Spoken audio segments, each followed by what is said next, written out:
जी आज के लेक्चर का आगाज़ करते हैं। आज के लेक्चर में हम एक तो जो कल सब्स्टेंटिव प्रोसीजर्स आपको असाइनमेंट के तौर पे दिए गए थे वो डिस्कस करेंगे। वो दो एरियाज़ के सब्स्टेंटिव प्रोसीजर्स थे, एक था बैंक और एक ट्रेड रिसीवेबल्स। जी बिल्कुल। और फिर उसके बाद कुछ नए एरियाज़ जो हैं वो आज डिस्कस करेंगे हम। स्पीड इसमें हम ज़्यादा नहीं रख रहे। मैंने आपको पहले बताया था जब सब्स्टेंटिव प्रोसीजर चैप्टर 11, 12 और 13 ये तीन चैप्टर्स हैं जो कि पास और फेल होने वाले स्टूडेंट में बेसिक डिफरेंस होता है कि पास होने वाले स्टूडेंट्स की इन तीनों चैप्टर्स पे ग्रिप होती है और जो फेल होने वाला स्टूडेंट है उनकी इन चैप्टर्स पे ग्रिप नहीं होती। बाकी का आइडिया तकरीबन हर स्टूडेंट ने तैयार कर लिया होता है, ठीक है। लेकिन जो ज़्यादा फ़र्क होता है पास और फेल होने वाले स्टूडेंट में इन तीन चैप्टर्स का होता है। इन तीन चैप्टर्स में मैंने आपसे ये कहा था कि स्पीड मैं थोड़ी स्लो रखूँगा, लेकिन इसका मकसद ये होगा ताकि आप इसको साथ साथ याद करते रहें, प्रैक्टिस करते रहें, ठीक है। तो कल दो एरियाज़ के सब्स्टेंटिव प्रोसीजर दिए गए और आपसे कहा गया था कि आपने इनको याद कर लेना है। तो उम्मीद है कि आपने इनको याद कर लिया होगा। तो पहले कुछ थोड़ा सा आपका वर्बल टेस्ट हो जाए, और ये वर्बल टेस्ट जब तक ये चैप्टर 11, 12, 13 चल रहे हैं तकरीबन डेली होगा 10 मिनट के करीब। ज़्यादा टाइम नहीं इसके ऊपर मैं लगाऊंगा, लेकिन इससे मुझे अंदाज़ा हो जाएगा कि आप साथ साथ याद कर रहे हैं कि नहीं। तो फिलहाल बंद कर दीजिए बुक्स को बंद कर दीजिए। शाबाश शाबाश। हाँ, घर में जितना याद करना था आपने कर लिया। हाँ जी, वो पेज भी है बंद करके साइड पे रख दीजिए। अब क्वेश्चंस। जी मेरे भाई, आप बैंक के एरिया में सब्स्टेंटिव प्रोसीजर क्या परफॉर्म करेंगे बताइए। सिर्फ कीवर्ड्स बता दीजिए। अगर एक्सप्लेनेशन की जरूरत हुई तो मैं बाद में आपसे पूछ लूंगा। सिर्फ कीवर्ड्स बताने हैं आपने। Agree financial statements with record, scan ledger, inspect bank reconciliation statement. जी इन्होंने कहा agree financial statements with records. जी पीछे वाले स्टूडेंट इसको एक्सप्लेन कीजिए। बैंक के एरिया में इस स्टेप को एक्सप्लेन कीजिए, कैसे लिखेंगे agree financial statements with record.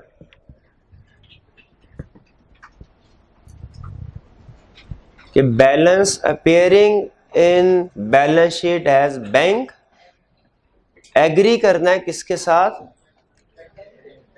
Bank account के साथ। भाई बैंक स्टेटमेंट का बैलेंस बैलेंस शीट में आता है क्या? कैश बुक का बैलेंस आता है? बैलेंस शीट में कौन सा बैलेंस आता है, बैंक स्टेटमेंट का या कैश बुक का? तो बैलेंस शीट को बैंक स्टेटमेंट के साथ मैच करना है या कैश बुक के साथ? एडजस्टेड कैश बुक के साथ। वो काउंटिंग में पढ़ते नहीं थे आप कि एडजस्टेड कैश बुक का क्लोजिंग बैलेंस जो है वो बैंक बैलेंस शीट में जाता है। जी इसके बाद आप बताइए। इन्होंने कहा कि इंस्पेक्ट करेंगे बैंक रिकंसिलिएशन स्टेटमेंट। आप एग्री करते हैं कि बैंक के एरिया में बैंक रिकंसिलिएशन स्टेटमेंट को इंस्पेक्ट करना चाहिए? जी जी भाई, करना चाहिए। चलिए बताइए क्या चीज चेक करेंगे बैंक रिकंसिलिएशन स्टेटमेंट में? आपके सामने क्लाइंट ने बैंक रिकंसिलिएशन स्टेटमेंट ला के रख दी। कैसे चेक करेंगे कि ये ठीक है कि नहीं?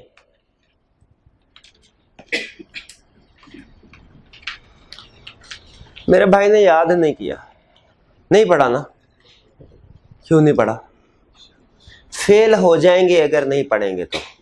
खासतौर पे चैप्टर 11, 12, 13 क्या हो जाएंगे? फेल। जरा कहें कि अगर मैं चैप्टर 11, 12, 13 को नहीं पढ़ूंगा तो फेल हो जाऊंगा, याद नहीं करूंगा तो फेल हो जाऊंगा। नहीं गुस्से से मुझे ना देखें, वही फैक्ट है ये। मेरी मर्जी हो तो मैं तो सारे स्टूडेंट को पास करा दूं। मेरे भाई मेरी मर्जी थोड़ी है, ठीक है। ये तो मैं तो फैक्ट बता रहा हूँ, और जाहिर एक्सपीरियंस की बेस पे जो चीज़ हमारे सामने आती है वही आपके साथ शेयर करते हैं। मेरे भैया आप बताइए, बैंक रिकंसिलिएशन स्टेटमेंट आपके सामने है, क्या प्रोसीजर परफॉर्म करेंगे इसको वेरीफाई करने के लिए? बैलेंस देखिए, बैंक रिकंसिलिएशन स्टेटमेंट एक अलग से पेज है। इटसेल्फ ये कैश बुक भी नहीं है, इटसेल्फ ये बैंक स्टेटमेंट भी नहीं है, ये तो एक अलग सा पेज है जो क्लाइंट के एम्प्लॉय ने बनाया है। तो पहला स्टेप क्या करेंगे, बैलेंस एज पर कैश बुक को चेक करेंगे, कैश बुक में इतना ही बैलेंस है कि नहीं। मैं पहले देखना चाहिए जो बैलेंस कैश बुक में था वो सही इस पेज पे लिखा गया कि नहीं लिखा गया। बैलेंस एज पर कैश बुक को, जो बीआरएस में बैलेंस एज पर कैश बुक आ रहा है, उसको किसके साथ कंपेयर करेंगे, कैश बुक के साथ। ठीक है, एक स्टूडेंट कहने लगा सर कैश बुक को कैश बुक के साथ कंपेयर करेंगे, तो ये कौन सा प्रोसीजर है। नहीं, बैलेंस एज पर कैश बुक जो बीआरएस में आ रहा है उसे कैश बुक के साथ कंपेयर करेंगे। शाबाश जी। और क्या प्रोसीजर परफॉर्म करेंगे, नहीं जो एंड पे पीछे बैठे हुए कॉर्नर पे लास्ट जी, और क्या प्रोसीजर परफॉर्म करेंगे। Balance as per bank statement को किसके साथ कंपेयर करें, एग्री करेंगे, बैंक स्टेटमेंट के साथ। क्या किसी और चीज के साथ भी balance as per bank statement को कंपेयर कर सकते हैं, किसके साथ, कंफर्मेशन लेटर के साथ। जी आप मुझे बताइए बैंक स्टेटमेंट और बैंक कंफर्मेशन लेटर में फर्क क्या है। अल्लाह जाने क्या फर्क है, मैंने तो सर आज तक ना बैंक स्टेटमेंट देखी ना बैंक कंफर्मेशन देखी। सर मेरे से क्या पूछ रहे हैं जी भैया, आप बताएं भाई। अभी बैंक स्टेटमेंट और बैंक कंफर्मेशन लेटर में क्या फर्क है। Bank confirmation letter auditor send करता है बैंक को, और बैंक डायरेक्टली वो इंफॉर्मेशन जो रिक्वायर कर रहा था ऑडिटर उसका जवाब देता है। जबकि बैंक स्टेटमेंट तो उसकी मंथली ट्रांजैक्शन का रिकॉर्ड है जो कि बैंक और क्लाइंट के दरमियान में हुई है। ये बैंक पहले क्लाइंट को देता है और फिर क्लाइंट हमें उसकी कॉपी देता है। तो दोनों में से कौन सा ज्यादा रिलायबल है, कंफर्मेशन लेटर। तो हम दोनों के साथ कंपेयर कर लेते हैं, हम कहते हैं चले दोनों चीजें दोनों के साथ कंपेयर कर। तो balance as per bank statement को हमने कंपेयर कर दिया किसके साथ, बैंक स्टेटमेंट के साथ भी और कंफर्मेशन लेटर के साथ भी। अच्छा मुझे एक एडिशनल चीज यूं याद आ गई, आपसे पूछ रहा हूं जर्नी सबसे, क्या बैंक कंफर्मेशन लेटर जब हम बैंक को सेंड करेंगे उसमें सिर्फ हम क्लोजिंग बैलेंस इंक्वायर करते हैं, पूछते हैं कि क्या है, कि कुछ और चीज भी इंक्वायर कर सकते हैं, कुछ और चीज, जैसे कुछ और चीज क्या पूछेगा, भाई क्लाइंट ने लोन लिया कि नहीं लिया, अगर लोन लिया तो रीपेमेंट शेड्यूल क्या है, इंटरेस्ट एक्सपेंस क्या है, बैंक चार्जेस क्या है, सिक्योरिटी के तौर पे क्या हाजिर रखवाई। इससे फायदा ये होता है कि बैंक वाला एरियाज की तो वेरिफिकेशन हो ही जाती है, अदर एरियाज की भी इनडायरेक्ट वेरिफिकेशन हो जाती है। भाई अदर एरिया की कैसे वेरिफिकेशन हो जाती है, अगर लोन लिया हो रीपेमेंट शेड्यूल पता चलता है, लोन का एरिया वेरीफाई हो जाएगा। इंटरेस्ट रेट क्या था, इंटरेस्ट एक्सपेंस का एरिया वेरीफाई हो जाता है। बैंक चार्जेस क्या थे, बैंक चार्जेस का एरिया वेरीफाई हो जाता है। सिक्योरिटी के तौर पर क्या चीजें रखी, डिस्क्लोजर चेक हो जाते हैं पूरे हैं कि नहीं, सही है कि नहीं। तो जहन में रखिएगा अहम पॉइंट, बैंक कंफर्मेशन जब हम सेंड करते हैं बैंक को तो सिर्फ क्लोजिंग बैलेंस नहीं, कुछ और इंफॉर्मेशन भी कंफर्म करते हैं। क्या सिखाया, बैंक कंफर्मेशन लेटर जब सेंड करेंगे, कौन सेंड करेगा, ऑडिटर। किसको सेंड करेगा, बैंक को। तो उसमें सिर्फ क्लोजिंग बैलेंस नहीं बल्कि कुछ और इंफॉर्मेशन भी उसे कंफर्म करेगा जो कि दूसरे एरियाज में हेल्पफुल होगी। चलिए बीआरएस में ये दो स्टार्टिंग पॉइंट और एंडिंग पॉइंट ये तो चले कंफर्म कर लिया, ठीक है। दरमियान में रह गई दो चीजें, एक रह गई अनप्रेजेंटेड चेक्स, अनक्रेडिटेड चेक्स। अच्छा मुझे बताइए, हम ये बीआरएस बनाना आईकॉम बीकॉम में भी सीखते थे, घटिया तरीके के बीआरएस बनाते थे वहां पे।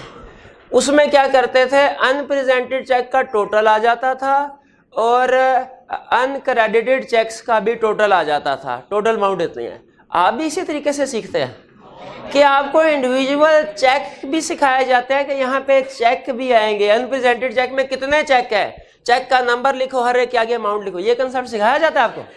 शाबाश, फिर तो इसका मतलब आपको प्रैक्टिकली बीआरएस सिखाई जाती है। प्रैक्टिकली ऐसे ही होता है, वो टोटल नहीं होते, बल्कि क्या करना होता है, 8, 10, 12 जितने भी अनप्रेजेंटेड चेक है, जितने भी अनक्रेडिटेड चेक है, उन सब की लिस्ट बनती है और आगे लिस्ट का टोटल आता है फिर। शाबाश। तो बताइए अनप्रेजेंटेड चेक्स हैं, उनको कैसे वेरीफाई करेंगे कि वो ठीक है। पहले कहें सर सबसे पहले तो टोटल करके देख लेंगे। सबसे पहले क्या करेंगे, कास्टिंग।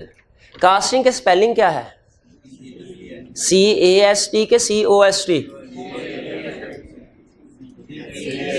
कास्ट का स्पेलिंग COST नहीं होते, देखिए COST भी होते हैं, CAST भी होते हैं। COST कॉस्ट का मतलब होता है खर्चा, जैसे कॉस्ट काउंटिंग आपका सब्जेक्ट है वो और है कॉस्ट। एक है CST कॉस्ट करना, इसका मतलब होता है सम करना, टोटल करना।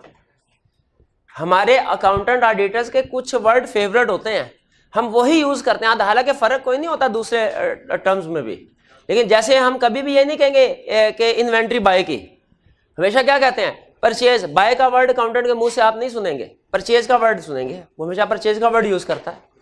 इसी तरह कभी किसी के मुंह से सुनेंगे बैलेंस शीट मेरी इक्वल आ गई, क्या कहते हैं टैली होगी। हालांकि इक्वल टैली एक ही मतलब है, फेवरेट है टैली वर्ड हमारा, वो बोलते हैं। इसी तरह सम करना और कॉस्ट CST कॉस्ट एक ही मतलब है, लेकिन अकाउंटेंट क्या टर्म बोलते हैं कॉस्ट। तो हम पहले कॉस्ट ना कर लें कि टोटल वही आ रहा है कि नहीं आ रहा। उसके बाद बताइए अनप्रेजेंटेड चेक को कैसे चेक करेंगे आप। नहीं जिससे पूछ रहा हूं वही, मुझे पता चलिए पढ़ के आए हैं कि नहीं। मैनेज भाई पहले हैंड इंक्वायरी कर लेंगे। क्या इंक्वायरी करेंगे? अनप्रेजेंटेड चेक आ रहे हैं BRS में 10 चेक आ रहे हैं, क्या इंक्वायरी करेंगे? क्या इंक्वायरी करेंगे उनसे? भाई पहले हम खुद ना ढूंढ लें कि ये क्लियर तो नहीं हो गए, कहीं तरतीब से चलना है, पहले खुद तो ढूंढ लें। तो पहला स्टेप हमारा क्या होगा जी, आप बताइए पहला स्टेप क्या होगा, आप बताइए। अनप्रेजेंटेड चेक है हमारे पास 10, पहले स्टेप में हमने क्या करना है, उसको बैंक स्टेटमेंट में देखना है, बैंक स्टेटमेंट में अपीयर हुए कि नहीं। अगर बैंक स्टेटमेंट में अपीयर हो गए इसका मतलब है वो क्लियर हो गए, पेमेंट हो गई, ट्रांजैक्शन पूरी हो गई, वो ठीक है। बताइए 31 दिसंबर की BRS है, किस बैंक स्टेटमेंट में देखेंगे, दिसंबर वाली में, जनवरी वाली में? जनवरी। भाई अगले महीने क्लियर होंगे ना, इस महीने क्लियर हुए होते तो BRS में आते ही ना, शाबाश। क्या सारे चेक क्लियर हो रहे हो गए होंगे? नहीं, आपको पता है 6 महीने का टाइम होता है, अक्सर हो गए होंगे 60% 70% हो, लेकिन कुछ ना कुछ ऐसे भी होंगे जो क्लियर नहीं हुए। जी आप बताइए जो अनप्रेजेंटेड चेक क्लियर नहीं हुए, बैंक स्टेटमेंट में नहीं आ रहे, उनका क्या करेंगे? वो उससे अगले महीने की बैंक स्टेटमेंट में देख लेंगे। अब फिर भी नहीं क्लियर हुए, फिर कैसे पता चलेगा जेन्युइन है कि फेक है? उसकी सपोर्टिंग डॉक्यूमेंट देख लेंगे। क्लाइंट से पूछेंगे भाई ये 2 महीने हो गए हैं, ये चेक क्लियर नहीं हो रहा। क्लाइंट कहेगा सर मेरा क्या कसूर है, वो 6 महीने का चेक का टाइम होता है, नहीं उसको पैसों की जरूरत होगी, नहीं ले रहा। हम कहेंगे अच्छा भाई हमें शक क्या है, फेक पेमेंट तो नहीं है, सपोर्टिंग डॉक्यूमेंट दिखाओ। कहेगा सर ये देखिए ये जीरन है, ये चीजें इसने हमें भिजवाई थी या ये सर्विस हमें प्रोवाइड की थी, इसके बदले में हमने ये चेक दिया, देखिए इसने चेक की एक्नॉलेजमेंट दी हुई है हमें। सपोर्टिंग डॉक्यूमेंट देखेंगे तसल्ली हो गई। लेकिन अनप्रेजेंटेड चेक, जो अनक्रेडिटेड चेक्स हैं नीचे, वो भी तो आ रहे होते हैं ना अनक्रेडिटेड चेक्स। आप जो पीछे हाँ नहीं भैया अब पढ़ने का कोई फायदा नहीं है। हाँ जी अब आप मुझे बताइए, हाँ जी अब हिसाब किताब का वक्त है। मुझे ये बताइए भैया पीछे मुड़ के ना मेरे भाई, हाँ जी BRS में अनक्रेडिटेड चेक्स आते हैं, आपने अनक्रेडिटेड चेक्स वाला पोर्शन वेरीफाई करना है, कैसे करेंगे? सबसे पहले तो बोले सर मैं कास्ट करके देखूंगा टोटल सही किया कि नहीं। बोले किसको कास्ट करने के लिए तो बताया ही नहीं, नंबर फिर कट गए। किसको कास्ट करें? हाँ कास्ट करेंगे अनक्रेडिटेड चेक्स को। इसके बाद क्या करेंगे? वेरीफाई करेंगे, नंबर देगा है क्या? क्योंकि भाई क्या वेरीफाई करोगे, कैसे वेरीफाई करोगे, बताया ही नहीं। मैं वेरीफाई करूंगा, अगर मैं ये भाई इस तरह कहते हैं कि जी मैं वेरीफाई करूंगा अनक्रेडिटेड चेक्स को, आई क्या नंबर देगा? कोई नंबर। कहेगा भाई कैसे वेरीफाई करोगे ये तो बताओ, यही तो पूछना, प्रोसीजर यही तो होता है।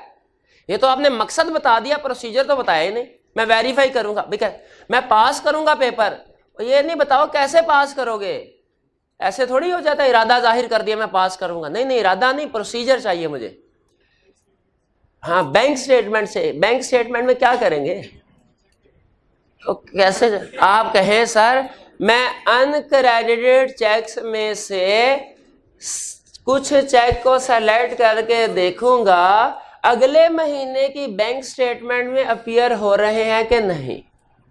अगर अपीयर हो रहे हैं तो ठीक है, अपीयर नहीं हो रहे या अनयूजुअल डिले है तो क्लाइंट से इंक्वायर करूंगा कि फेक ट्रांजैक्शन तो नहीं।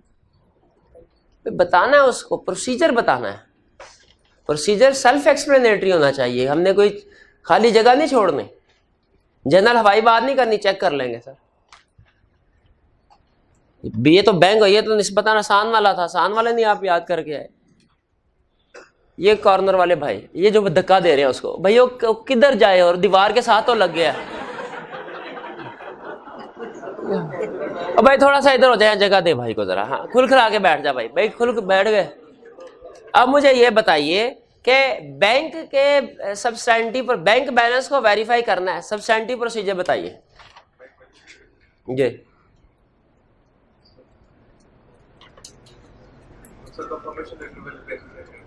कंफर्मेशन लेटर बैंक को करेक्ट, और स्कैन लेजर, और शाबाश बैंक रिकंसिलिएशन स्टेटमेंट, ठीक है। चलिए ट्रेड मेरे भैया, ट्रेड रिसीवेबल को आपने वेरीफाई करना है, कैसे करेंगे जी जी? कंफर्मेशन लेटर सेंड कर देंगे, शाबाश। सारे डेटर्स को के सिलेक्टेड को और भैया बातें ना कीजिए, उनका आंसर सुनिए।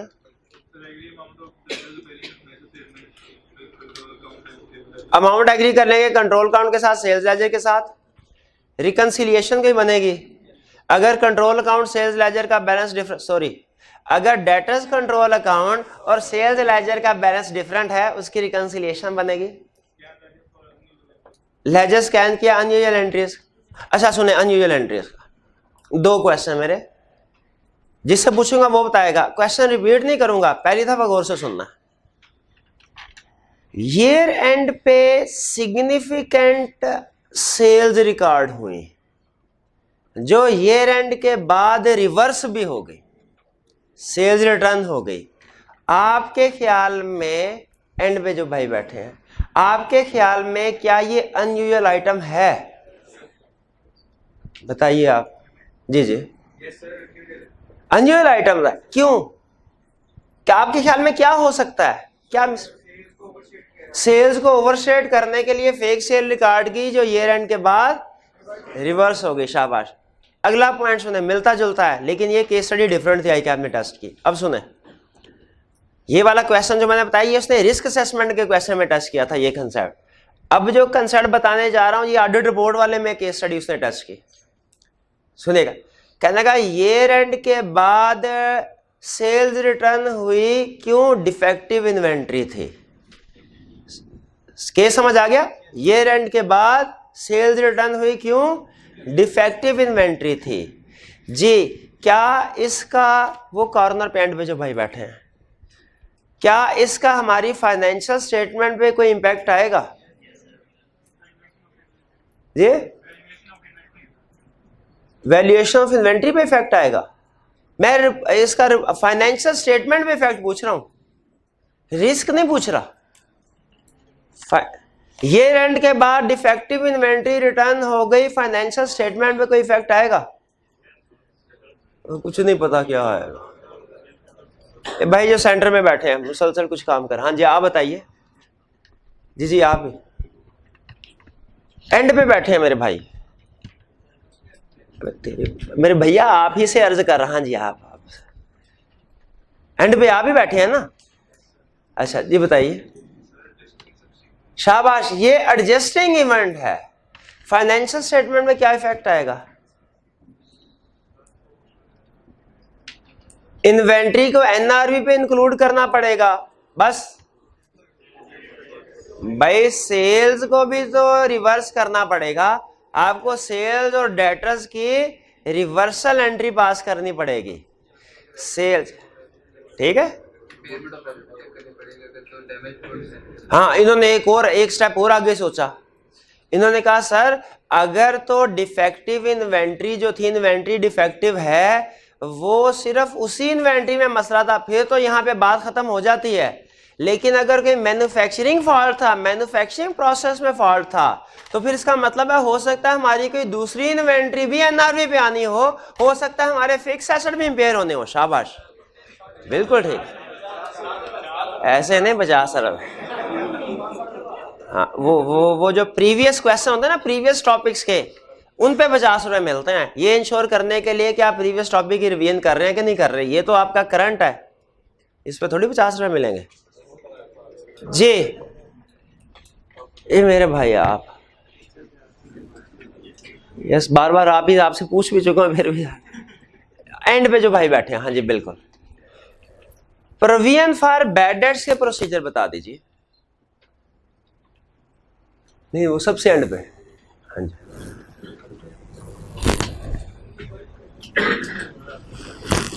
भाई आज आपने जाना है बिलालगंज, एक लाउड स्पीकर लेना है, गले में फिट कराना है। कुछ आवाज भाई ऊंची बोल ले यार, नहीं आवाज आ रही मेरी।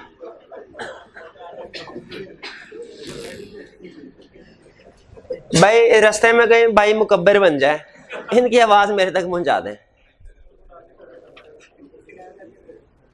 स्कैन लेजर बिल्कुल ठीक है। और ओए ठहरे एक मिनट ठहरे, मैं प्रोविजन फॉर बैड डेट के प्रोसीजर पूछ रहा हूँ, ट्रेड रिसीवेबल के प्रोसीजर नहीं पूछ रहा। स्कैन लेजर नहीं आएगा। स्कैन लेजर से कैसे पता चलेगा कौन सा डेटर गुड है कौन सा बैड है? गलत। एडिक्वेसी ऑफ प्रोविजन ठीक है, बेसिस ऑफ प्रोविजनिंग पूछ ली, किस रेट पे अब, हाँ, और एडिक्वेसी देख ली, ठीक है। सब्सिक्वेंट कलेक्शन ऑफ रिसीवेबल, आप बस आखिरी क्वेश्चन मेरा आपसे, सब्सिक्वेंट कलेक्शन ऑफ रिसीवेबल से कैसे पता चलेगा कि प्रोविजन रिकॉर्ड होनी चाहिए कि नहीं?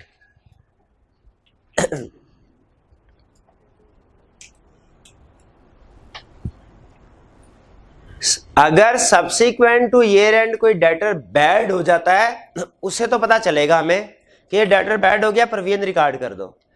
सब्सिक्वेंट कलेक्शन अगर हमें डेटर से कैश रिसीव हो गया, परफॉर्म करेंगे, जरूर करेंगे, इससे कंफर्म हो जाता है हमें कि डेटर गुड है। भाई जिन डेटर से पैसे आ गए उनके ऊपर तो इसका मतलब है कोई आर्गुमेंट ही नहीं ना, वो तो है ही गुड। जिनसे कैश रिसीव नहीं हुआ उनके बारे में हमें डाउट क्रिएट हो सकता है, लेकिन उनकी भी फिर हम ये देखने के लिए कि जेन्युइन है कि नहीं, उनकी सपोर्टिंग डॉक्यूमेंट देखते हैं। जैसे बैंक वाले एरिया में जिनकी ट्रेसिंग नहीं हो सकी थी ना बैंक स्टेटमेंट में, हमने उनकी सपोर्टिंग डॉक्यूमेंट देखी थी एविडेंस के तौर पे। तो यहाँ पे भी हम सपोर्ट, अगर ईयर एंड के बाद देखेंगे डेटर से कैश रिसीव हो गया कि नहीं हो गया। अगर कैश रिसीव हो गया अच्छी बात, रिसीव नहीं हुआ तो उनकी सपोर्टिंग डॉक्यूमेंट देखेंगे, ठीक है, कि ईयर एंड के बाद कैश रिसीव हुआ कि नहीं। और अगर ईयर एंड के बाद कुछ डेटर बैड हो गए, इसका मतलब वो तो कंफर्म एडजस्टिंग इवेंट बन जाता है हमारा, ठीक है। चलिए शाबाश, ठीक है जी। आप बता दीजिए प्रोविजन फॉर बैड डेट के प्रोसीजर। एजिंग एनालिसिस, शाबाश। एजिंग एनालिसिस सबको पता ना क्या होता है। और डिस्प्यूट तो नहीं है कोई डेट, कोई अगर डिस्प्यूट चल रहा है उसका मतलब है उसकी प्रोविजन रिकॉर्ड करनी पड़ेगी हमें, शाबाश। चलिए ठीक है। अच्छा ये था हमारा वर्बल टेस्ट, बस इतना काफ़ी है। इसमें अगर कोई भी कंसेप्ट पूछना चाहते हो तो पूछ लीजिए। वैसे मेरी कोशिश थी कि क्वेश्चंस के दौरान अगर कोई कंसेप्ट मुश्किल आए तो डिस्कस हो जाए, फिर भी हो सकता है कि कोई कंसेप्ट रह गया हो, पूछना चाहते हो तो पूछ लीजिए। लेकिन पहले आपने पूछना है बैंक से, फिर उसके बाद रिसीवेबल से, पहले बैंक से। जी मेरे भाई, बैंक से कोई रिलेटेड कोई सब्सटेंटिव प्रोसीजर जो समझ नहीं आया? हाँ, अनट्रेस आइटम्स उन आइटम्स को कहते हैं जो बैंक स्टेटमेंट में ट्रेस ना हो सके, वो रिकंसाइलिंग आइटम। वो आइटम्स जो बैंक, देखें बैंक रिकंसिलिएशन स्टेटमेंट में जितने भी आइटम्स आ रही हैं, चाहे वो अनप्रेजेंटेड चेक है चाहे डिपॉजिट इन ट्रांजिट है, जितने भी आइटम्स आ रही हैं वो नेक्स्ट मंथ की बैंक स्टेटमेंट में क्लियर हो जानी चाहिए, अपीयर होनी चाहिए, पेमेंट हो जानी चाहिए। ऐसे होना चाहिए ना। अगर वो पेमेंट नेक्स्ट मंथ की बैंक स्टेटमेंट में नहीं आती रिकंसाइलिंग आइटम, हम उन्हें कहते हैं ये अनट्रेस्ड आइटम है, ये ट्रेस नहीं हो सकी।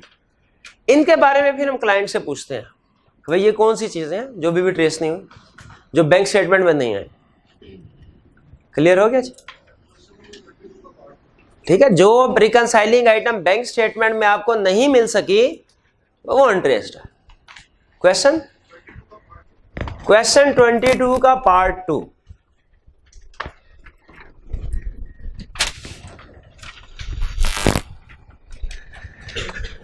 कह रहे एक्सप्लेन, पार्ट 1 में क्या कह रहा है? प्रोसीजर परफॉर्म करने हैं बैंक कंफर्मेशन पे, ठीक है। बैंक कंफर्मेशन के लिए क्या प्रोसीजर परफॉर्म करेंगे आप, वो हम बैंक कंफर्मेशन का एक आगे पूरा स्टैंडर्ड चैप्टर आएगा, चैप्टर 14, उसमें प्रोबेबली चैप्टर 14 है, उसमें हम डिटेल में स्टडी करेंगे कि कंफर्मेशन लेटर सेंड करने का प्रोसीजर क्या होता है, और जब कंफर्मेशन लेटर वापस आता है फिर उसके ऊपर प्रोसीजर क्या परफॉर्म करते हैं, ठीक है। जो आपने पूछा है क्वेश्चन 22 का पार्ट सेकंड, कह रहा है list the further substantive procedure that should be carried on the bank balance इन जेस फाइनेंशियल स्टेटमेंट। इसके अलावा क्या सब्सटेंटिव प्रोसीजर हो सकता है बैंक कंफर्मेशन के अलावा? तो हम एक कहेंगे कि जी एग्री करना है बैलेंसेस को, फिर उसके बाद स्कैन लेजर, और फिर बैंक रिकंसिलिएशन स्टेटमेंट के प्रोसीजर्स लिखेंगे, ठीक है। बैंक रिकंसिलिएशन स्टेटमेंट के प्रोसीजर क्लियर हो गया जी। बैंक कंफर्मेशन लिखेंगे, वो उसने ऊपर कवर कर लिया जी। और कोई क्वेश्चन? बैंक में से क्लियर हो गया, रिसीवेबल में से पूछ लीजिए अब। बैंक जी भाई,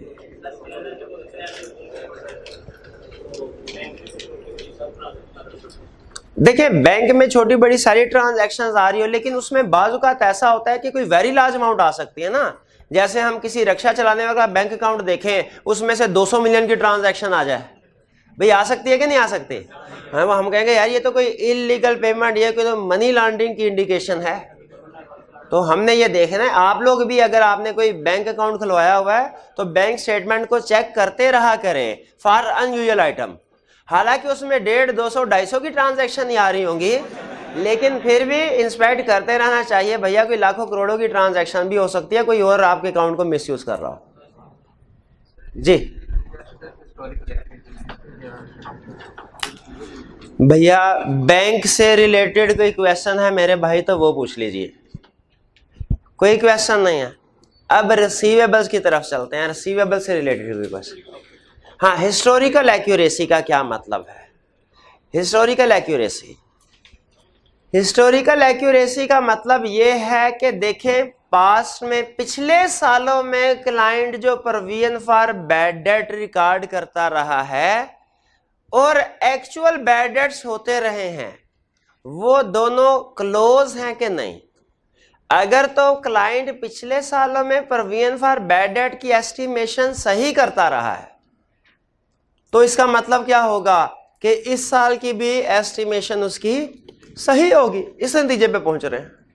और अगर पिछले सालों में वो गलत करता रहा है, प्रोविजन फॉर बैड डेट जो है वो कम करता रहा है, एक्चुअल बैड डेट ज्यादा होते रहे हैं, तो इसका मतलब है इस साल की भी एस्टिमेशन उसकी गलत होती रहेगी, ठीक है। इसको एक स्टैंडर्ड है हमारा ऑडिटिंग स्टैंडर्ड, उसको वो एक नाम देता है, वो मैं नाम इस्तेमाल नहीं करना चाहता वरना कंसेप्ट कहीं आप कंफ्यूज ना कर दें। हाँ बस ठीक है। तो हिस्टोरिकल है, वो कहता है एस्टिमेट्स का रेट्रोस्पेक्टिव रिव्यू करो। ये हिस्टोरिकल एक्यूरेसी का दूसरा नाम रेट्रोस्पेक्टिव। रेट्रोस्पेक्टिव रिव्यू का मतलब क्या है? पिछले सालों में जाके देखो, अगर पिछले सालों का एस्टिमेट सही लगाता रहा, इस साल का भी एस्टिमेट सही है। लेकिन स्टूडेंट कहते हैं सर हमने तो काउंटिंग में पढ़ा था, काउंटिंग पॉलिसीज में रेट्रोस्पेक्टिव एप्लीकेशन होती है, एस्टिमेट में तो प्रोस्पेक्टिव होती है। देखिए वो एप्लीकेशन की बात नहीं कर रहा, रिव्यू की बात कर रहा है। रेट्रोस्पेक्टिव से उसका मतलब क्या है कि पिछले सालों में देखें, रेट्रोस्पेक्टिव का अपना मतलब तो यही है ना, आगे एप्लीकेशन का मतलब कुछ और हो जाता है। अगर पिछले सालों में जाके देखो और रिक्वायरमेंट, एक बंदा हमसे पास में भी झूठ बोलता रहा है, अभी उसने कुछ स्टेटमेंट दी, चांस है अभी भी झूठी होगा। पास में सच बोलता रहा है, अभी स्टेटमेंट दी, सच ही होगा। यह है हिस्टोरिकल एक्यूरेसी, तो देखनी चाहिए हमें बिल्कुल, क्योंकि एस्टिमेट में आपको पता है रिस्क होता है, एस्टिमेट्स, जजमेंट्स, अनसर्टेनिटीज में इनको वेरीफाई करना मुश्किल होता है। ये तो बाद में पता चलेगा ना कि एक्चुअली कितने के जो है बैड डेट हुए, तो इसीलिए इनको वेरीफाई करने के लिए हमें पास में भी जाना पड़ता है जी। और क्या क्वेश्चन?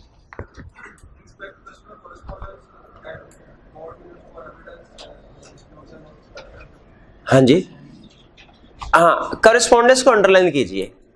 बिजनेस कम्युनिकेशन वाले सब्जेक्ट में आप पढ़ते थे, एक क्वेश्चन होता था कस्टमर को लेटर लिखिए, उनसे पैसे नहीं दे रहा रिकवरी के लिए, कोई सा का क्वेश्चन सिखाते थे कंसेप्ट आपको, कहता है वही करस्पॉन्डेंस। करस्पॉन्डेंस का मतलब कस्टमर के साथ कम्युनिकेशन किया आपकी, उसमें हमें असल में मसले का पता चलेगा कि कस्टमर पैसे क्यों नहीं दे रहा। इधर से कस्टमर ने लेटर लिखा होगा, सर आपने जो चीज़ें भिजवाई हैं वो टूटी हुई हैं। इधर से कंपनी ने जवाब लिखा होगा, सर हमने तो ठीक भिजवाई थी, लगता है आपके एम्प्लॉय ने तोड़ दी है। वो कहे नहीं नहीं सर मेरे एम्प्लॉय तो बड़े ट्रेंड है, इन्होंने नहीं तोड़ी, आप ही ने तोड़ी है। कहते हैं नहीं नहीं, झगड़ा हो गया, कस्टमर ने कहा मैंने कोई पैसे नहीं देने। फिर कंपनी ने लिखा अच्छा चलें सर दरमियानी कोई बात कर लेते हैं 50-50 पे, 50% पेमेंट करते हैं, 50% छोड़ देते हैं। तो ये कम्युनिकेशन पढ़ने से हमें अंदाज़ा हो जाएगा कि एक्सपेक्टेड रिकवरी कितनी है। क्लियर हो गया जी? अब और कोई क्वेश्चन?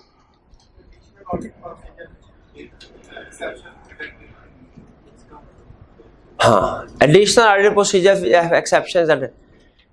केस सिचुएशन ये है, हमने डेटर को कंफर्मेशन लेटर सेंड किया, क्या 100% कंफर्म है कि जवाब आएगा? कि हो सकता है, हो सकता ना आए, हो सकता है कुछ केसेस में आ जाएगा, कुछ में।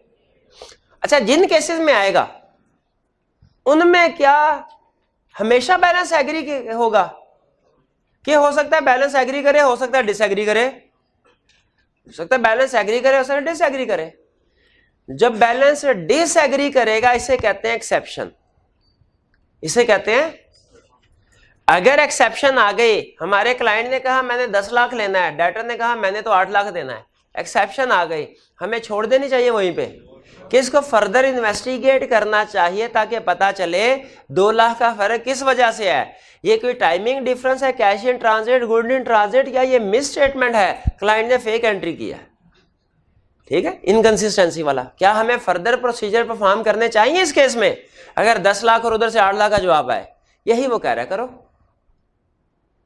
क्लियर हो गया मेरे भाई? और कोई क्वेश्चन?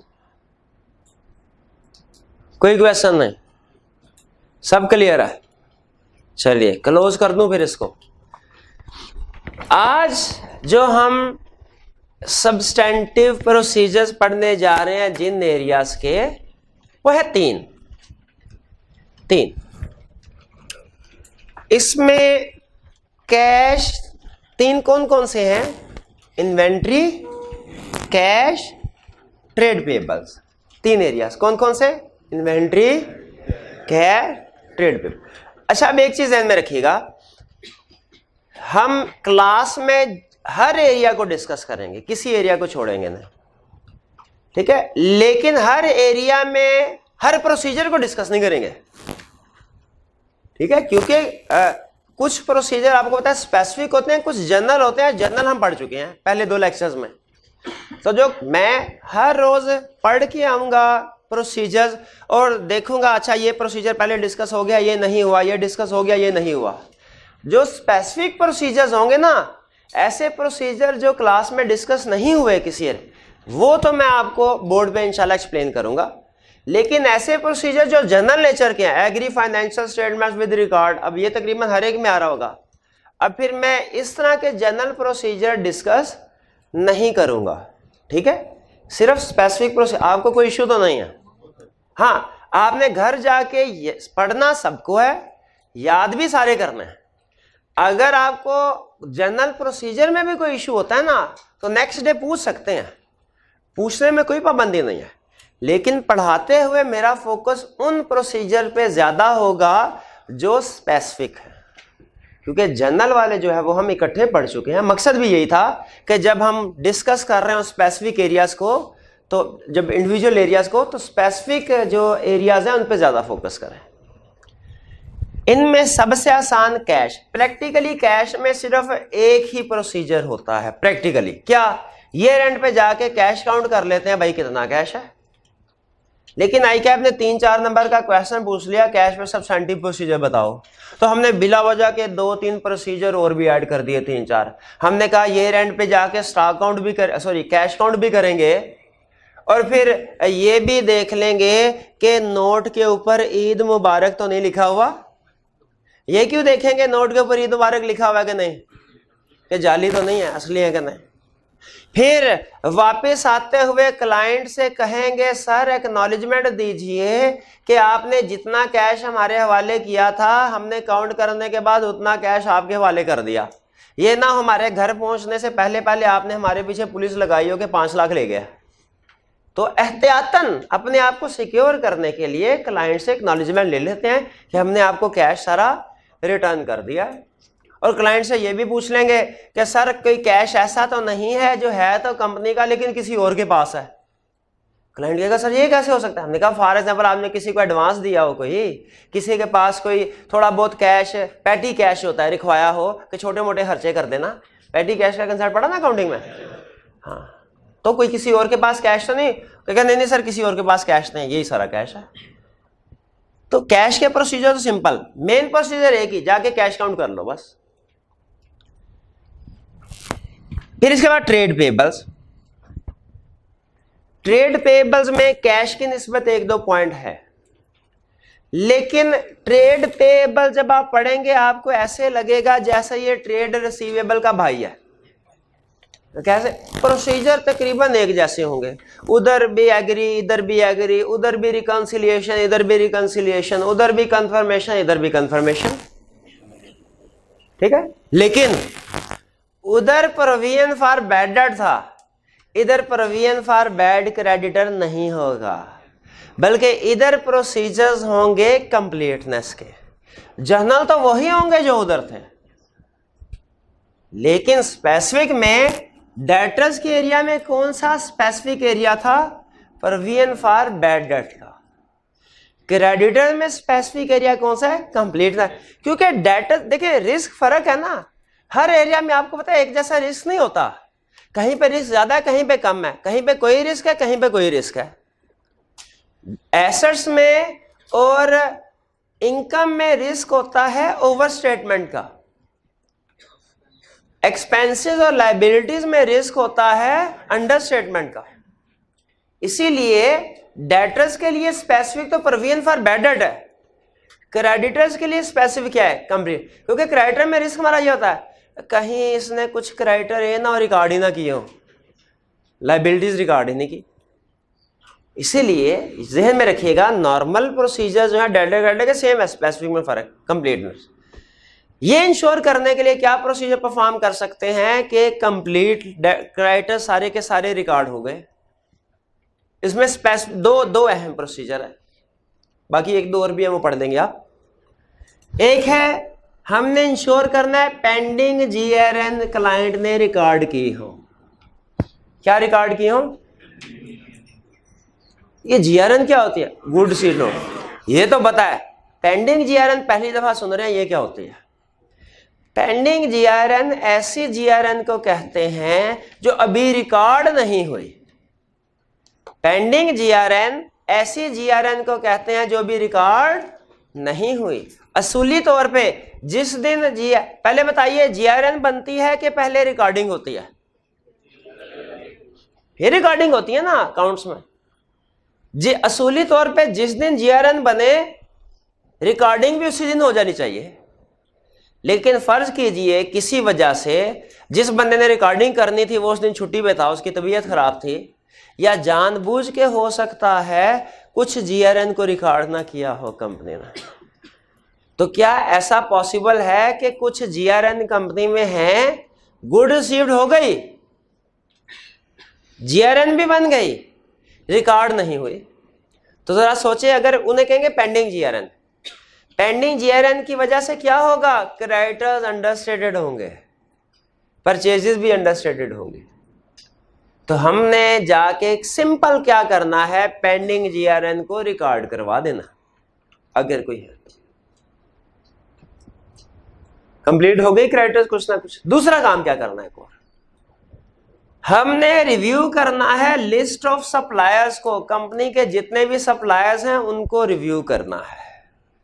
रिव्यू कैसे करना है अब ये जरा सुनिएगा। हम क्लाइंट को कहेंगे सर जितने भी सप्लायर्स हैं लिस्ट दीजिए, इधर लिखे 2019 पे कितना बैलेंस है, 2018 पे कितना बैलेंस है, मिस्टर ए से, बी से, सी से, डी से, ई से, एफ से। पता चला पिछले साल था 25,000, इस साल है 23,500। हमने कहा कोई मसला नहीं। पता चला पिछले साल था 50,300, इस साल है 55,700। हमने कहा कोई मसला नहीं। पता चला पिछले साल था 37,000, इस साल है 570। पता चला पिछले साल था 40,000, इस साल है नील। अब बताइए क्या कुछ आपको रिस्क नजर आ रहा है, गड़बड़ नजर आ रही है? अच्छा ये भी हो सकता है इसको सारी पेमेंट कर दी हो, ये भी हो सकता है इसके साथ लेन देन कम कर दिया हो, ये भी हो सकता है। लेकिन ये भी तो हो सकता है कि इनके ट्रांजैक्शन रिकॉर्ड ही नहीं कर रहे। तो इसीलिए हम इन वाले सप्लायर्स क्रेडिटर्स को रिव्यू आइडेंटिफाई करते हैं और फिर देखते हैं कि इनसे रिलेटेड ट्रांजैक्शन अगर हैं तो उनको रिकॉर्ड करवाएं। ये है रिव्यू लिस्ट ऑफ सप्लायर्स। तो क्या हमें लिस्ट ऑफ सप्लायर्स रिव्यू करनी चाहिए? क्योंकि इसमें से ऐसे क्रेडिटर्स आइडेंटिफाई हो सकते हैं जिनकी लायबिलिटी रिकॉर्ड नहीं हुई। तो ये दो मेन प्रोसीजर थे कंप्लीटनेस इंश्योर करने में, पेंडिंग जीआरएन और रिव्यू करें लिस्ट को। क्रेडिटर क्लियर हो गया, कैश भी बता दिया, क्रेडिटर्स भी बता दिया। आगे आखिरी एरिया, भाई मुश्किल तो नहीं है ना, याद कर लेंगे, ओवरबर्डन तो नहीं होंगे। वैसे भी कल छुट्टी आ रही है, ठीक है? तो आपने तो इसमें हाँ बिल्कुल 5 प्रोसीजर भी याद करेंगे तो 2-2.5 घंटे में याद हो जाएंगे। फिर बाकी के 2-2.5 घंटे जो हैं वो आप पिछले टॉपिक्स रिवाइज करेंगे, है ना? क्योंकि हमारा टर्म टेस्ट भी आने वाला है, वो 9 दिसंबर से 10 दिसंबर को है। 9 दिसंबर से स्टार्ट हो रहे हैं हमारे वाले सब्जेक्ट का, 10 दिसंबर को है, जिसमें चैप्टर 6 से लेके 10 तक कहा था जब एक हफ्ता कम था, ठीक है? नहीं अब चाहिए चैप्टर 12 होना चाहिए। अच्छा चैप्टर 1 से 10 तक ना कर लें? अच्छा ठहर, कितने स्टूडेंट हैं जो कह रहे हैं चैप्टर 1 से 10 तक शामिल होना चाहिए सिलेबस, ताकि हमारी अच्छी रिवीजन हो जाए? और कितने स्टूडेंट्स हैं जो कह रहे हैं चैप्टर 6 से 10 तक होना चाहिए? चले चैप्टर 6 से 10 तक ही, कोई बात नहीं, लेकिन कोई मसला नहीं। चैप्टर 1 से 5 तक, चैप्टर 4 सबसे अहम था, ठीक है? लेकिन चैप्टर 6 से 10 तक तो चैप्टर 6 भी अहम है, 7 भी अहम है, 10 भी अहम है, इनमें बड़ा रूम है, कोई बात नहीं, चाहिए ही चैप्टर है। लेकिन जिस स्टूडेंट ने ये टर्म टेस्ट ना दिया, मैं बता रहा हूं उससे आहनी हाथों से निपटा जाएगा उससे। जी ये मैं प्रिंसिपल साहब के साथ डिस्कस करता हूं कि ऐसे स्टूडेंट के साथ फिर क्या करना चाहिए। क्योंकि जो एक वीकली टेस्ट है वैसे तो वो भी अगर आप ना दें तो फेल होने के लिए काफ़ी है, लेकिन अगर आपने टर्म टेस्ट ना दिए फिर तो कंफर्म है, तकरीबन कंफर्म है। क्या कंसेप्ट आपको आते होंगे, पास नहीं हो सकेंगे।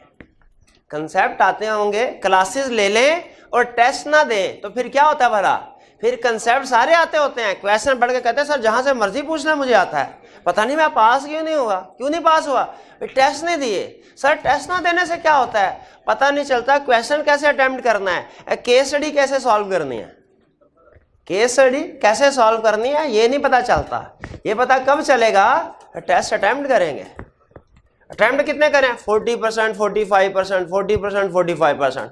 और अकाउंटिंग के देखिए अगर अटेंडेंस और 70%, 80%। मैंने को पहले बताया था ना कि ऑडिट की कम परसेंटेज देख के, जैसे आप होते हैं ना, आप फेल हो ना आपको इतना दुख नहीं होगा, और दोस्त पास हो जाए ज्यादा दुख होता है उसी अटेंड में। उसी तरह मेरे सब्जेक्ट के अटेंडेंस कम हो मुझे इतना दुख नहीं होता, और जब अकाउंटिंग की देखता हूँ ना तो फिर मैं ही जानता हूँ मेरे पे क्या गुजर रहे हैं। तो भाई इस दफा जिसने टर्म टेस्ट ना दिया तो उसको तो नहीं छोड़ना मैंने। चलें इन्वेंट्री की तरफ चलें। आप इन्वेंट्री के सब्सटेंटिव प्रोसीजर, इन्वेंट्री में सुने, इन्वेंट्री में दो बड़े इशू हैं, एक एग्जिस्टेंस, दूसरा वैल्यूएशन। कि इन्वेंट्री जितनी बैलेंस शीट में लिखी गई है एग्जिस्ट करती है कि नहीं, वैल्यूएशन उसकी सही है कि नहीं। अब इन्वेंट्री की एग्जिस्टेंस कैसे चेक, फिजिकल वेरिफिकेशन से। इन्वेंट्री में प्रोबेबली जो सबसे अहम प्रोसीजर है वो है फिजिकल वेरिफिकेशन का, फिजिकल वेरिफिकेशन करना। तो आपको फिजिकल वेरिफिकेशन करनी सिखा रहा है, फिर आपको बताएगा इंश्योर कैसे करना है कि उसकी वैल्यूएशन भी सही हो। इन्वेंट्री की वैल्यू, आपको पता है इन्वेंट्री की वैल्यूएशन का रूल क्या है? Inventory is measured at lower of cost and NRV. अब सुना फिजिकल वेरिफिकेशन इन्वेंट्री की कैसे होगी, पहले इसको कवर करते हैं। कहता भाई फिजिकल वेरिफिकेशन ऐसे नहीं होती 31 दिसंबर को चले जाएं क्लाइंट की प्रेमिसेस में मुंह उठा के कहें मैं फिजिकल वेरिफिकेशन करनी है। कहता नहीं भाई ये इतना आसान काम नहीं है, इसके लिए प्लानिंग की जरूरत होती है। कुछ प्रोसीजर आपने स्टॉक काउंट से यानी 31 दिसंबर से पहले करने हैं, कुछ प्रोसीजर आपने ड्यूरिंग स्टॉक काउंट यानी 31 दिसंबर को करने हैं, और कुछ प्रोसीजर आपने आफ्टर स्टॉक काउंट यानी 31 दिसंबर के बाद जब फाइनेंशियल स्टेटमेंट फाइनल हो रही होती हैं तब करना है। फाइनेंशियल स्टेटमेंट ये तो पता है ना आपको 31 दिसंबर को फाइनल नहीं हो जाती, वो स्टॉक अकाउंट वगैरह हो जाता है लेकिन उनको बनाते बनाते 8, 10, 15, 20 दिन लगते हैं। तो स्टॉक अकाउंट जो होगा फिजिकल वेरिफिकेशन होगी वो बिफोर स्टॉक, कुछ प्रोसीजर ऐसे होंगे जो बिफोर स्टॉक काउंट होंगे, कुछ ड्यूरिंग स्टॉक काउंट 31 दिसंबर में। ये 31 दिसंबर रात 11:59 ये वो टाइम है ड्यूरिंग वाला जो काम करेंगे, और कुछ है आफ्टर, उसके बाद जब फाइनेंशियल स्टेटमेंट्स फाइनली प्रिपेयर हो रही होंगी। हमने कहा जी पहले क्या करेंगे ये बताओ, पहले क्या करने की जरूरत है सर? हम क्या चीजें प्लानिंग में देखते हैं? कहता है देखें रिव्यू इंस्ट्रक्शंस। इंस्ट्रक्शंस क्या करना है? रिव्यू पढ़ना है, चेक करना है। किसको? इंस्ट्रक्शंस को सही है कि नहीं। कौन सी इंस्ट्रक्शंस को? जो क्लाइंट की हायर मैनेजमेंट ने अपने एम्प्लॉयज को उन लोगों को दी होगी जिन्होंने काउंट करना है। भाई कौन सी इंस्ट्रक्शंस होती हैं जो हायर मैनेजमेंट अपने एम्प्लॉयज को जो स्टॉक काउंट कर रहे हैं उनको देते हैं? हो सकता है कि इंस्ट्रक्शन में कहे, मैनेजमेंट कह रहे हैं अपने एम्प्लॉयज को, स्टॉक काउंट करने वालों को पहले से, भैया सुनो जब स्टॉक काउंट करो सेल परचेज बंद कर देना, मूवमेंट शुड बी स्टॉप्ड। क्यों? ताकि पता चले कौन सी इन्वेंट्री हमारी इस साल की है कौन सी नहीं है। जिस वक्त स्टॉक काउंट कर रहे होगे साथ ही साथ सेल परचेज भी हो रही होगी, स्टॉक काउंट करना मुश्किल हो जाएगा। ये इंस्ट्रक्शन। और इंस्ट्रक्शन सुनो भैया, अपनी मर्जी से जो मर्जी एरिया 10 बंदे हैं तो अपनी मर्जी से नहीं स्टॉक काउंट करना, बल्कि टीम बना लो अपनी 2-2 लोगों की और आपस में डिसाइड कर लो कि तुम ये एरिया करोगे, तुम ये एरिया करोगे, ये गोदाम करेगा, ये बेसमेंट, ये छत पे जाके चेकिंग कर। ये ना हो कि एक ही स्टॉक जो है वो बार बार स्टॉक काउंट हो रहा हो। प्लानिंग करो, जिस जगह पे स्टॉक काउंट करो वहां पे टैगिंग कर दो, मार्क कर दो, निशान लगा दो, ताकि ये ना हो भूले से वही स्टॉक दोबारा काउंट हो रहा हो। अगर स्टॉक काउंट कर रहे हो, जब कर रहे हो दरमियान में कोई फिजिकली डैमेज गुड नजर आती हैं, ऑब्सोलीट गुड नजर आती हैं, उनको अलहदा से आइडेंटिफाई कर लो। क्यों? ताकि बाद में उनको एनआरवी पे इंक्लूड किया जाए, ताकि बाद में उनको एनआरवी पे इंक्लूड किया जाए। अब बताए जो भी काउंट करो स्टॉक शीट बनाते रहो, उसके ऊपर लिखते रहो ये चीज इतनी क्वांटिटी में पड़ी है, ये चीज इतनी क्वांटिटी में पड़ी है। बताइए ये सारी इंस्ट्रक्शंस काम की हैं कि नहीं? हायर मैनेजमेंट को एम्प्लॉयज को देनी चाहिए कि नहीं इंस्ट्रक्शन? हम देखेंगे कि ये इंस्ट्रक्शन सारी सही तरीके से कम्युनिकेट कर दी गई हैं। कहीं ऐसा तो नहीं कि वो पॉइंट देखा ही नहीं हुआ। कौन सा? कि डैमेज इन्वेंट्री आइटम्स को अलहदा करना है। अब ये हम ये उधर जाके पता चलेगा तो थोड़ी फिर दोबारा स्टॉक काउंट करवा के उन्हें कहेंगे डैमेज इन्वेंट्री दोबारा करो। क्लाइंट कहेगा मैं तो नहीं अब दोबारा करने वाला, जो स्टाफ होंगे उनके। तो इसीलिए पहले हमें इंस्ट्रक्शन को रिव्यू करना चाहिए कि इंस्ट्रक्शन सही तरीके से कम्युनिकेट कर दी गई है कि नहीं। भाई पहले ही होना चाहिए ना, ड्यूरिंग तो नहीं होना चाहिए। इसके बाद decide which locations to visit. मुझे बताइए क्लाइंट की कितनी लोकेशंस हैं? फर्ज कीजिए है 20, कितनी को वेरीफाई करते हैं? 20 की 20 को तो नहीं ना करेंगे। कहता है ये पहले डिसाइड करो किन किन लोकेशन को विजिट करना, पहले डिसाइड करना चाहिए। हो गया।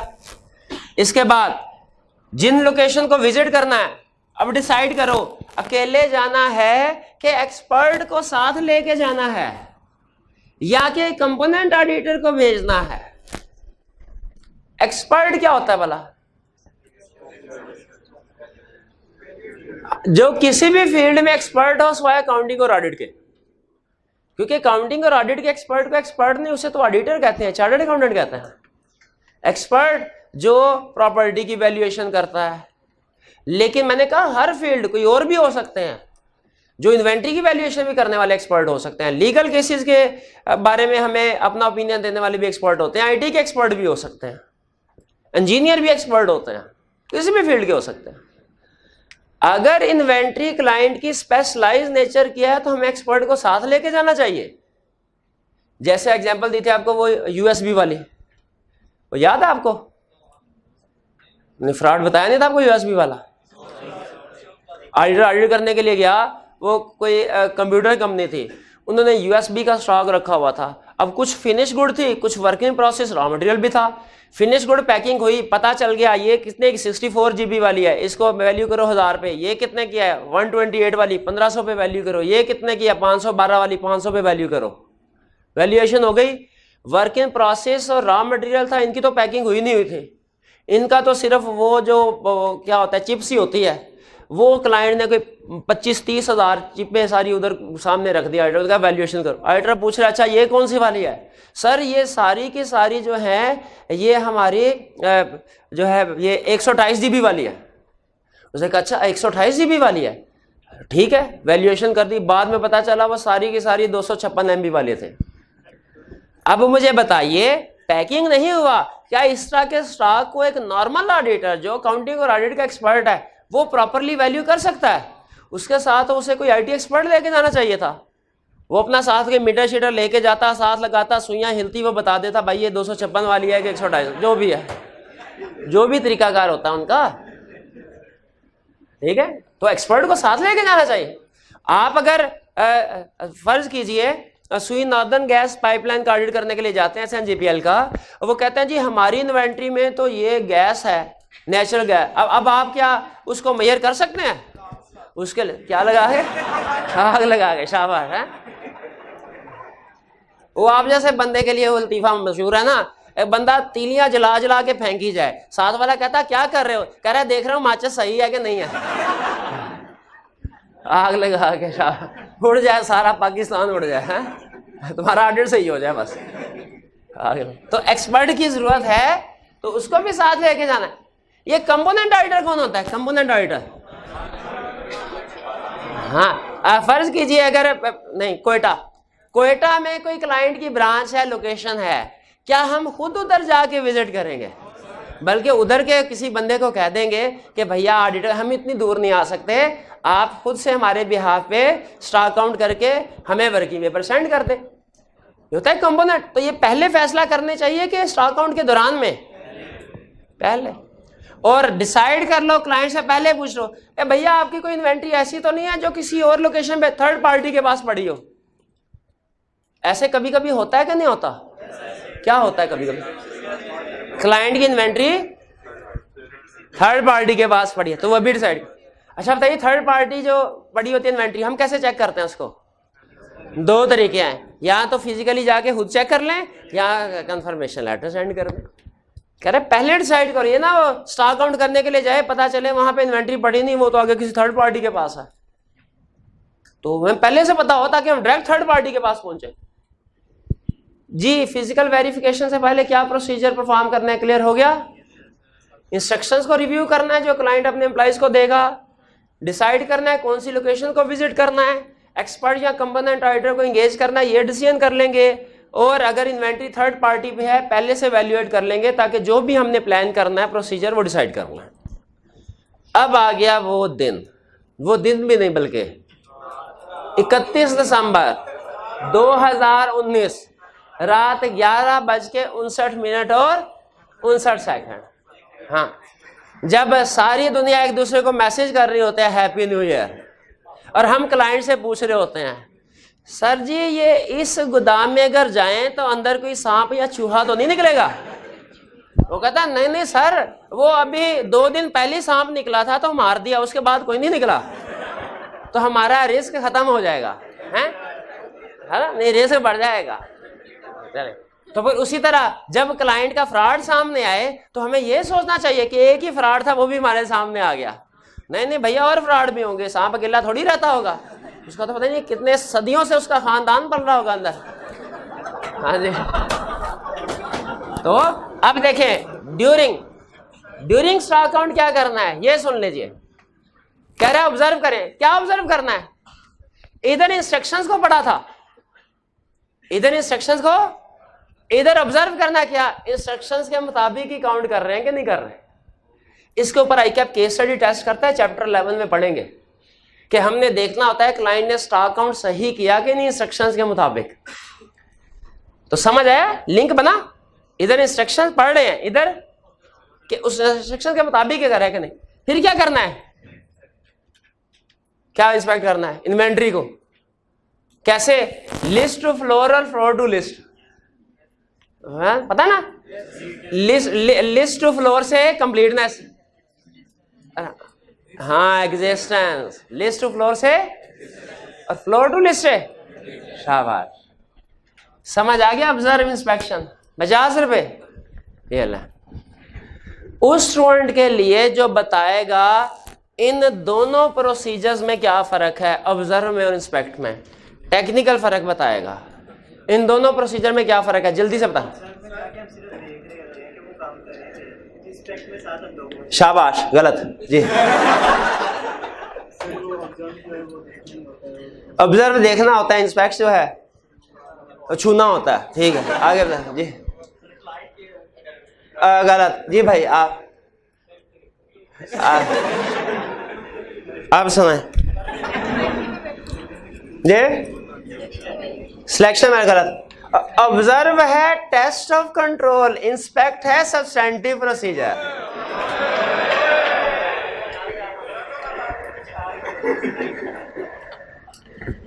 और सुने, स्टूडेंट कहने लगा सर ये आपने हमारे साथ ना धोखा किया है, पढ़ा रहे हैं हमें सब्सटेंटिव प्रोसीजर, ये टेस्ट ऑफ कंट्रोल कहां से आ गया? हमारा तो इसलिए इस तरफ ध्यान नहीं गया था, हमने कहा हम सब्सटेंटिव प्रोसीजर पढ़ रहे हैं तो ये टेस्ट ऑफ कंट्रोल आएगा ही नहीं।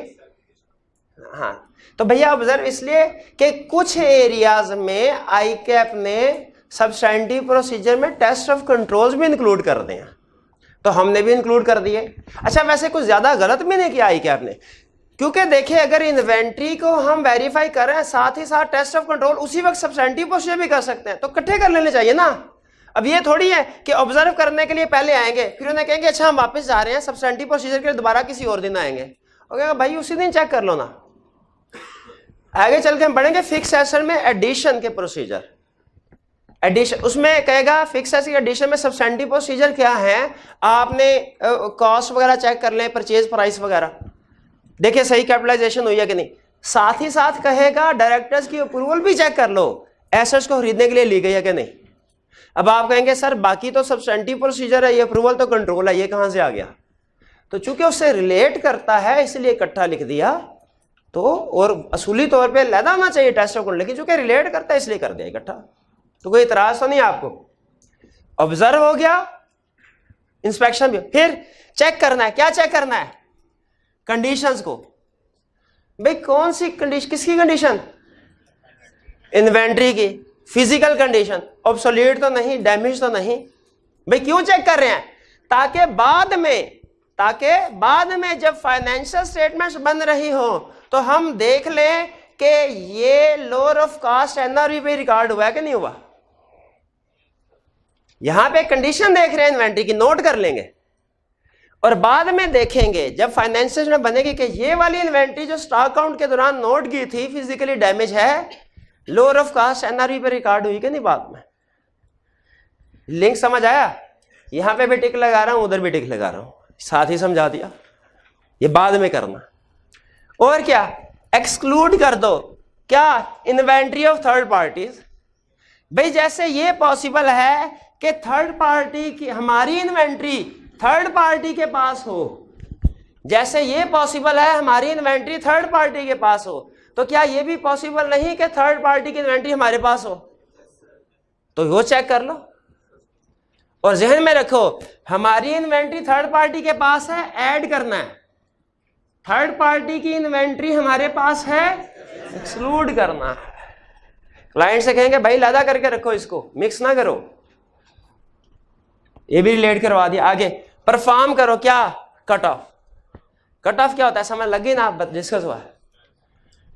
यहां पे स्टॉक काउंट के दौरान में नोट करेंगे, क्योंकि जो स्टॉक आता है ना सेल या परचेज, गोदाम में माल आता है, गोदाम से जाता है, तो कट ऑफ टेस्ट परफॉर्म होता है गोदाम पे स्टॉक काउंट जब कर रहे होते हैं।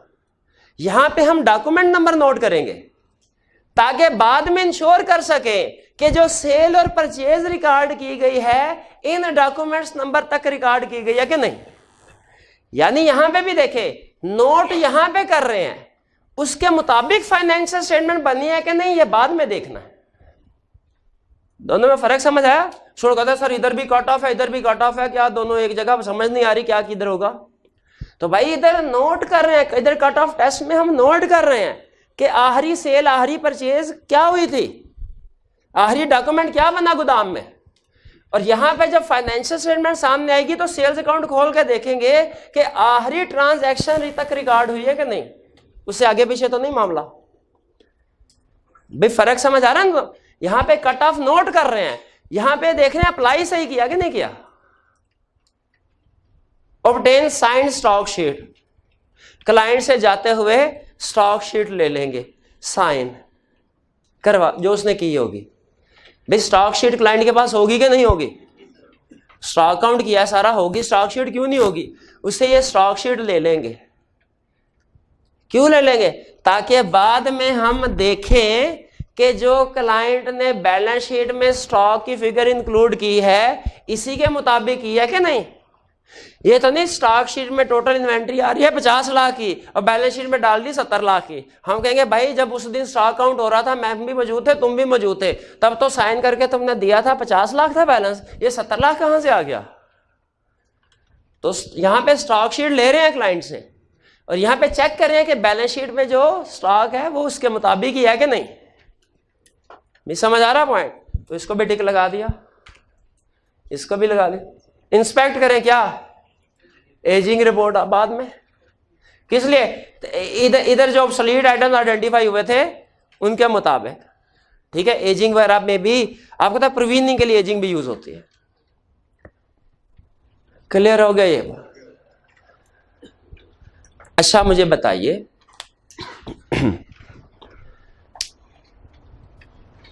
फिजिकल वेरिफिकेशन कंसेप्ट हो गया अलग।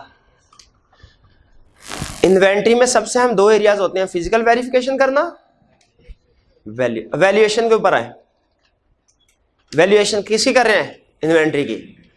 कैसे पता चलेगा कि इन्वेंट्री की वैल्यू सही है, एनआरवी सही है, कॉस्ट से कम नहीं है ज्यादा ही है? कैसे इंश्योर करेंगे इन्वेंट्री की एनआरवी क्या है, और इंश्योर करेंगे कि inventory lower of cost NRV पे रिकॉर्ड हुई है कि नहीं?